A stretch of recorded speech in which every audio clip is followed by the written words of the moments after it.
Magandang araw sa inyong lahat at welcome sa aking channel. Aktres na si Kim Chiu nag-react sa mga paratang laban sa aktor na si Paolo Abilino. Sa industriya ng showbiz, hindi nga may iwasan ang patuloy na usap-usapan at intriga. Kamakailan lamang, lumabas ang mga batikos laban kay Paolo Abilino na sinasabing ginagamit lamang si Kim Chiu upang mapag-usapan at sumikat palalo.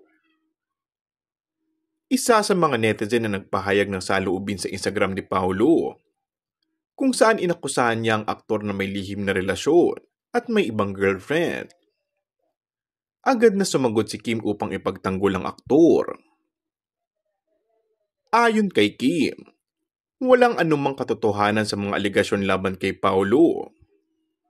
Iginiit niya na mabait ito at ipinapakita ni Paolo sa kanya ay totoo. Wala rin umano siya sa lugar upang magsalita sa ngayon, lalo pat hindi rin naman daw pinapatupad ni Paolo ang ganitong mga intriga. Samantala, matatanda ang wini-wish ng fans ni na Paolo at ng ka-love team niyang si Kim na sila na lang talaga in real life matapos makitaan ng chemistry ang dalawa simula noong gumanap sila sa TV series na Linlang. Kung bago ka lang sa akin channel ay mag-subscribe at pindutin na rin ang notification bell. Maraming salamat!